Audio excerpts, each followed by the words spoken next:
අද මම රසට කොහිලාල ව්‍යංජනයක් හදන හැටි තමයි ඔයාලට පෙන්වන්න යන්නේ. ඒකට මම මුලින්ම මේ වගේ කොහිලාල ග්‍රෑම් 250ක් විතර අරගෙන තිනවා. ඊළඟට මේ වගේ භාජනයකට වතුර ටිකක් එකතු කරලා ඒකට කහ කුඩු ටිකකුයි ලුණු ටිකකුයි එකතු කරගන්න. ඊළඟට මේ කොහිලාල අඟලක විතර කෑලි වලට මේ විදිහට කපා ගන්න.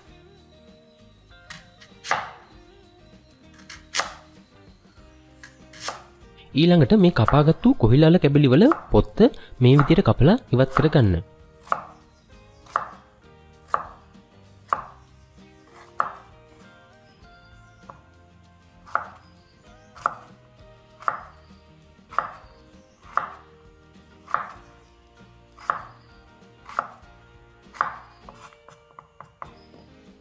ඊළඟට හොදගත්තු කොහිලාල කැබලි ටික මේ වගේ කුඩා ප්‍රමාණයේ කෑලි වලට කපලා ඒ කෑලි ටික අපි කලින් දිය කරගත්තු ලුණුයි කහයි වතුරට එකතු කරගන්න. මොකද නැත්තම් මේ කොහිලාල වල කාට පිපෙනවා. ඒකින්ද මේ කෑලි කපලා ඉවරලා අපි දිය කරගත්තු කහයි ලුණුයි වතුරට එකතු කරගන්න ඕන. එතකොට කොහිලාල වල තියෙන කාට ගතිය ඉවත් වෙනවා.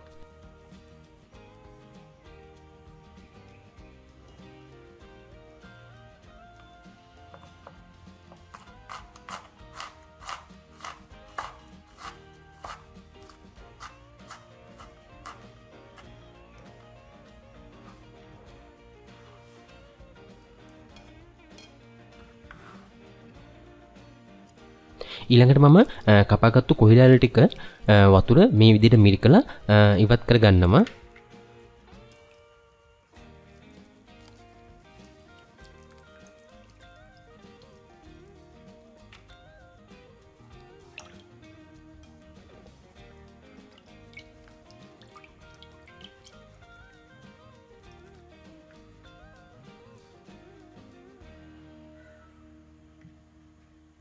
ඊළඟට භාජනයක් රත් වෙන්න තියලා ඒකට පොල් තෙල් ටිකක් එකතු කරගන්න. පොල් තෙල් ටික හොඳට රත් වෙනකොට ඒකට මම අබ ටිකක් එකතු කරනවා. අබ ටික හොඳට පුපුරනකොට මම ඒකට කපාගත්තු සුදුලුණු ටික එකතු කරනවා. ඊළඟට කපාගත්තු ලුණු ටික එකතු කරනවා. ඒත් එක්කම කරපිංචා රම්පේ සහ කුරුඳු පොතු ටිකත් මේකට එකතු කරගන්නවා.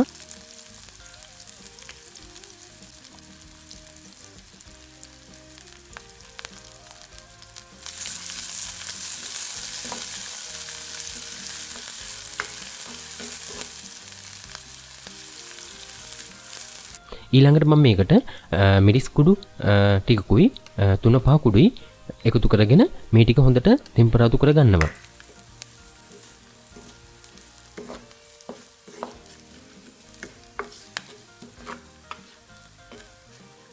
මේ ටික හොඳට ටෙම්පරාදු වුණාට පස්සේ මේකට අපි කලින් කපාගත්තු කොහිලාල කැබලි ටික එකතු කරලා හොඳට කලවම් කරගන්න.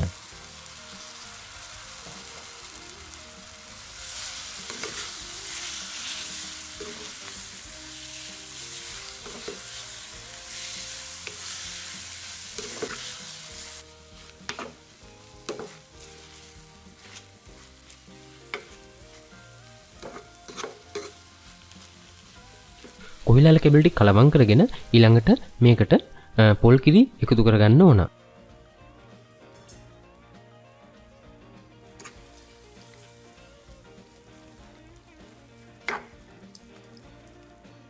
පොල් කිරි එකතු කළා ඒත් එක්කම කපාගත්තු තක්කාලි කැබලි ටිකත් මම මේකට එකතු කරනවා.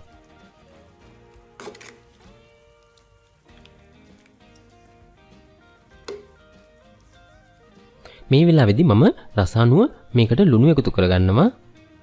ඔයාලත් මේ වෙලාවේදී රසානුව ලුණු එකතු කරගන්න.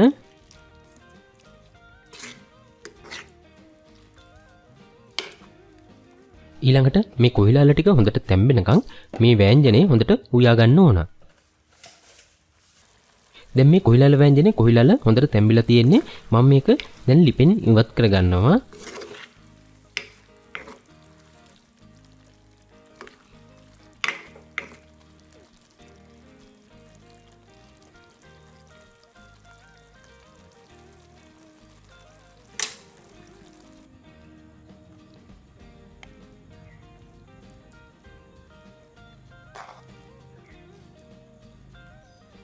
ඔයාලත් මේ විදිහට රසට කොහිලා ව්‍යංජනයක් හදලා බලන්න.